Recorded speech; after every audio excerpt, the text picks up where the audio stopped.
Está no ar, Israel e a Igreja.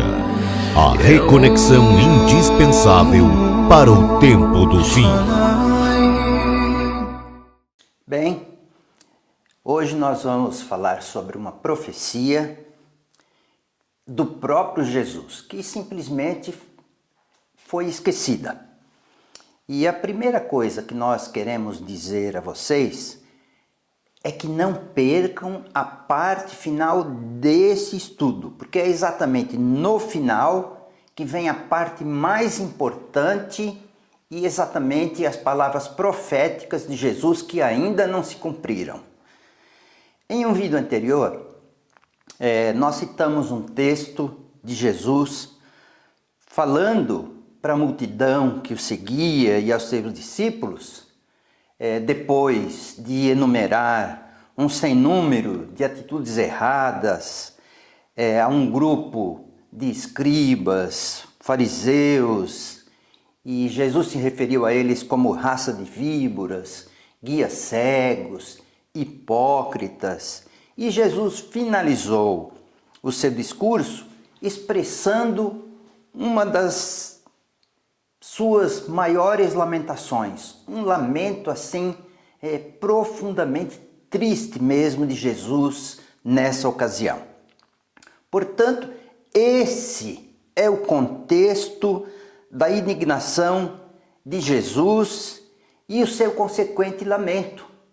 Ele estava falando a um grupo de escribas, fariseus e também a seus discípulos, e ao final, na sua indignação, na sua grande tristeza, ele profere um grande lamento sobre Jerusalém. Os judeus, na verdade, estavam sendo conduzidos por guias cegos, estavam sendo conduzidos por falsos mestres que faziam leis que, na verdade, nem eles mesmos conseguiam cumprir. Esta passagem é muito conhecida no mundo cristão, muito conhecida. E ela é o ponto alto da indignação de Jesus nesse seu discurso aos escribas, mestres da lei, e não deixa de ser também uma advertência para os seus discípulos. Bem, vamos ler esse texto. Ele está no livro de Mateus, capítulo 23, os versos 37 a 39, e a primeira parte desse pequeno texto é muito conhecida de todos. Diz o seguinte: Jerusalém, Jerusalém, que matas os profetas e apedrejas os que te foram enviados, quantas vezes eu quis reunir os teus filhos, como a galinha ajunta os seus pintinhos debaixo das asas, e vós não quisestes. Eis que a vossa casa vos ficará deserta. Declaro-vos, pois, que desde agora já não mais me vereis, até que venhais a dizer: bendito o que vem em nome do Senhor. Bem, antes de prosseguir, tem uma coisa que eu quero dizer a vocês. Não é nosso interesse nesse estudo alegorizar, espiritualizar ou aplicar esse texto para nós hoje no século 21. Vejam bem o que diz o verso 27. Eu vou relembrar mais uma vez. Jerusalém, Jerusalém, que matas os profetas e apedrejas os que te foram enviados. Quantas vezes eu quis reunir os teus filhos, como a galinha ajunta os seus pintinhos debaixo das suas asas, e vós não o quisestes. Neste verso, Jesus estava demonstrando a sua extrema tristeza em função do que os líderes de Israel tinham feito aos profetas no passado. Quando Israel rejeitou os profetas que a eles tinham sido enviados, na verdade estavam rejeitando a Deus, estava rejeitando o próprio Jesus que os havia conduzido no deserto. Entretanto, o verso 37 de Mateus 23 na verdade é o menos importante em função do contexto pelo qual Jesus falou os versos 38 e 39, que diz o seguinte: declaro-vos, pois, que desde agora já não mais me vereis. E foi o que aconteceu. Jesus foi rejeitado, entregue às autoridades e crucificado, e depois da sua ressurreição, ele não foi mais visto pelos donos da vinha, por aqueles mestres da lei, escribas, os guias cegos, que na verdade estavam conduzindo Israel ao precipício. Ele foi visto apenas pelos seus discípulos e por aqueles que constantemente o seguiam. O verso 38 e a primeira parte do verso 39 foram profecias que, no entanto, já se cumpriram. Jerusalém ficou deserta, foi destruída e os judeus foram dispersos por todo o mundo. Como torna-se fácil para mim e para a maioria das pessoas estudarem profecias que já se cumpriram ou profecias auto-interpretadas, como por exemplo a profecia do livro de Daniel, capítulo 2, a respeito do sonho da estátua por Nabucodonosor. Olha, nunca se falou tanto em profecias como nestes últimos tempos, especialmente as profecias apocalípticas. E na verdade, é bom que nós as estudemos, mas a profecia contida na última parte do verso 39, que acabamos de ler, tem sido esquecida por quase todo mundo.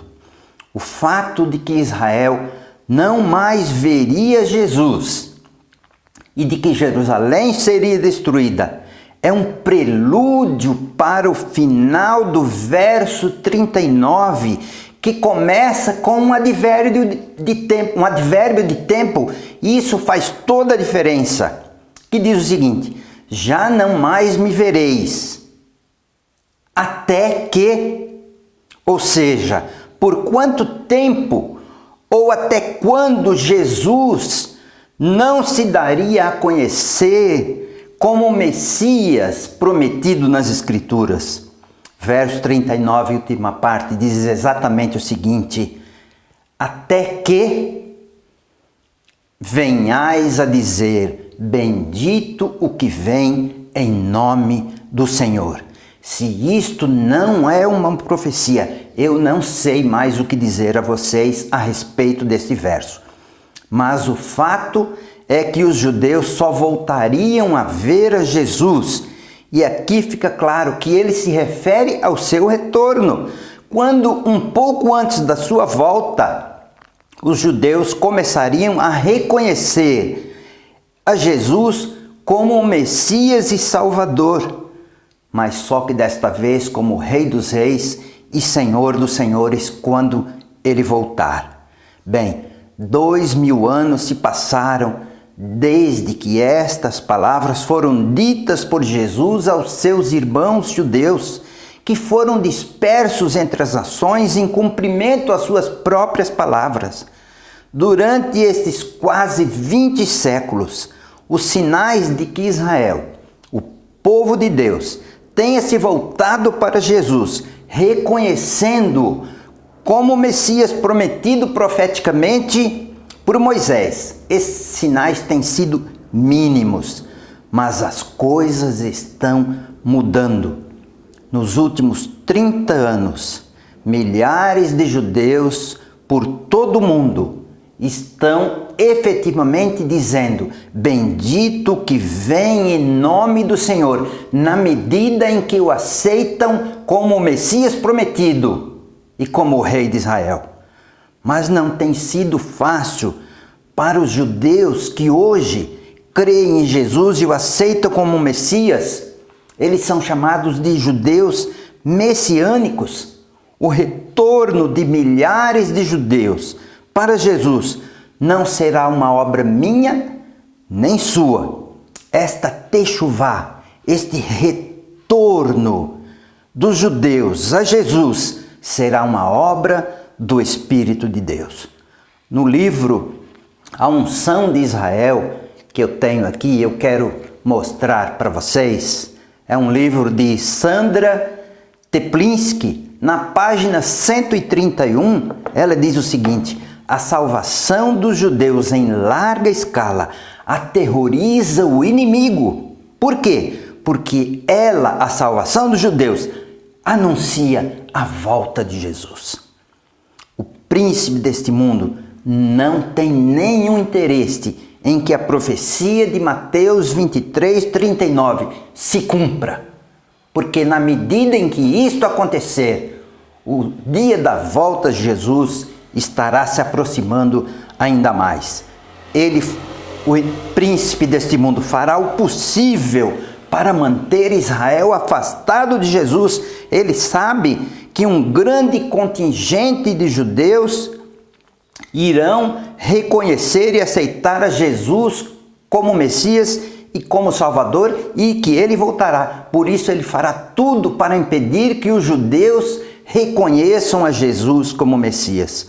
Na verdade, o que aconteceu com Saulo de Tarso, quando ia a caminho de Damasco, foi um tipo do que haverá de acontecer e que já começa a acontecer nesses últimos dias. O que você sabe sobre judeus messiânicos? Os judeus que creem em Jesus. Eu quero convidar a você a ler um pouquinho mais sobre isto. Eu acabei de apresentar a vocês um livro de Sandra Teplinsky, da editora Vida. Veja se é possível adquirir esse livro e lê-lo. Leia também o livro de Romanos, especialmente nos capítulos 9 até o capítulo 11. Leia com calma, leia uma vez, leia 2, 3 vezes, leia com oração, leia atentamente. E eu quero concluir dizendo que o Senhor te abençoe e mostre a você a profecia que acabamos de estudar e que já está acontecendo diante dos nossos olhos. Olha, deixe aí o seu comentário, deixe a sua opinião e aproveite e inscreva-se no canal Israel e a Igreja. Um forte abraço para você.